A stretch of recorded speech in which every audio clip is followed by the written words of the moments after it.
serotonin in the human is actually primarily produced in the digestive tract.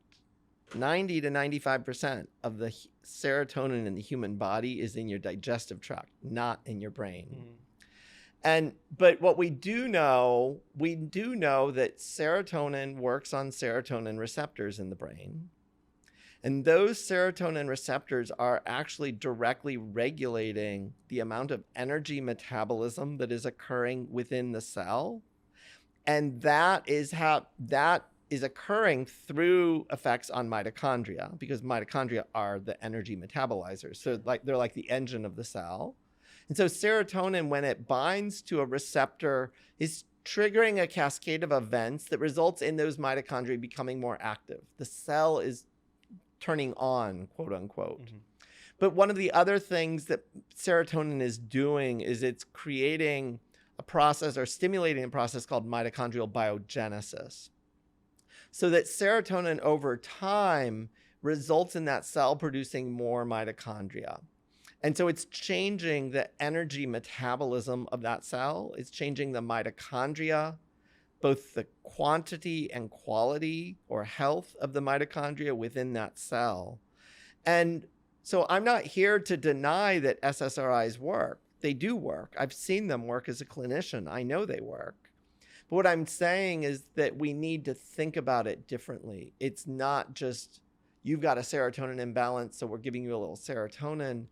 If we think about it in a more granular way, that helps us understand exactly how and why an SSRI might work. The challenge with hyper-stimulating these serotonin receptors over time, which an SSRI would do, is that those receptors then start to downregulate.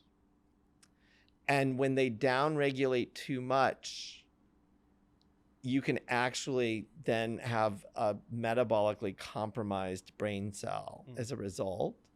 And that would be a situation where the SSRI stops working. And the person says, I'm getting depressed again, but I'm taking my pills religiously. What's going on here?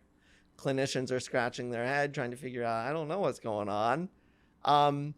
And now we're going to have to prescribe you another pill, or we're going to have to switch pills, or we're going to have to increase the dose or something. Yeah. What do you think about, there's a black box warning on SSRIs regarding that people might become suicidal, might have suicidality secondary to the medication. How does that fit into this whole brain energy model? So I would argue, and this is going to be hard for some people to hear, but I would argue that suicidality is actually programmed into the human brain. How so?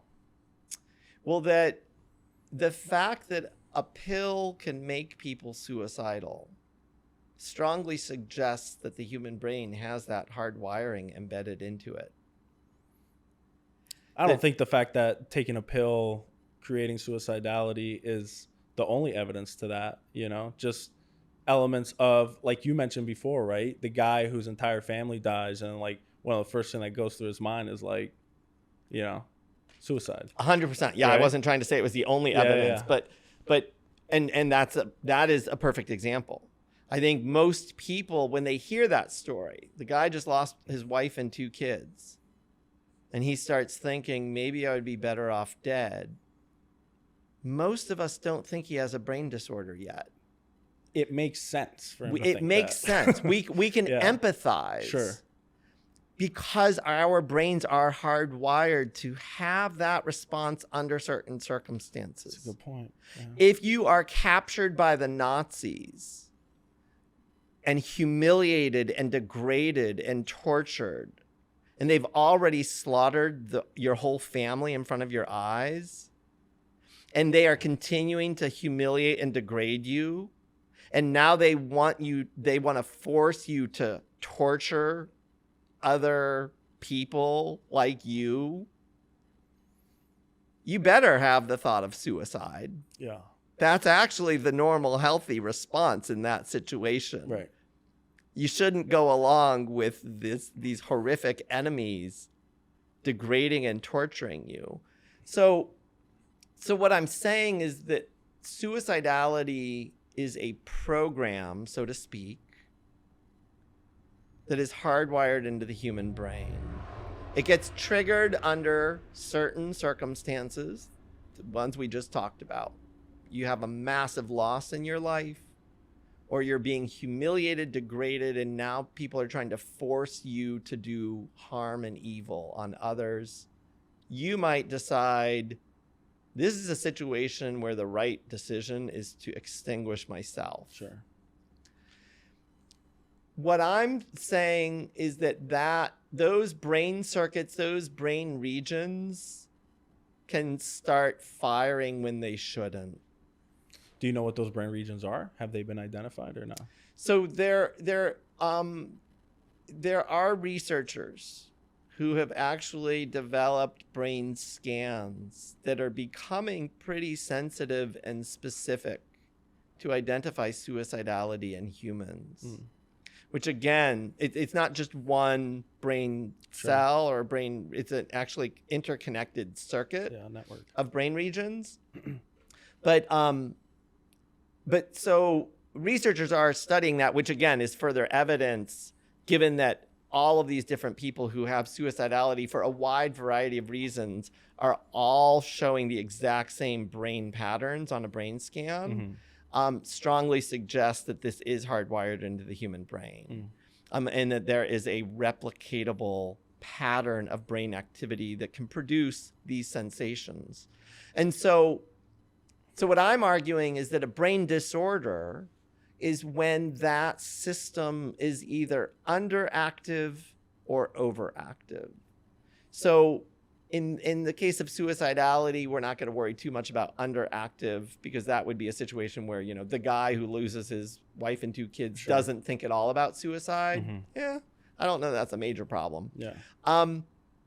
But for the most part, the brain disorder category is when those circuits are firing for no good reason. They are becoming hyper excitable, and they are firing when they shouldn't. And these are the patients that I've seen my whole career who are tormented by chronic suicidality. And some of them will even say, I don't know what's wrong with me. On the surface, I know that I have a good life. I have a wife who loves me. I have a good job. I have a nice house. What's wrong with me? But I just feel I want to die. I just want to die. And I'm not even sure why. Sometimes it can be like that. Other times it can just be they're tormented by symptoms and depression or whatever, and that's why they want to die. They want to end their suffering. But so coming back to your question about SSRIs. So SSRIs are actually broadly stimulating brain energy. And if the suicidal networks are compromised in some way, they could become hyperstimulated at the same time. And that means that they could start firing, which means that that person starts having suicidal urges or suicidal thoughts. And they will seem natural to the person because it's coming from your brain. So it will seem like this seems like a good idea. I'm not even sure why. If somebody asked me to explain it, I wouldn't be able to explain it. But it's just a gut instinct kind of thing. And that's the way people will describe it. It's a gut instinct. It feels like the right thing to do. Yeah.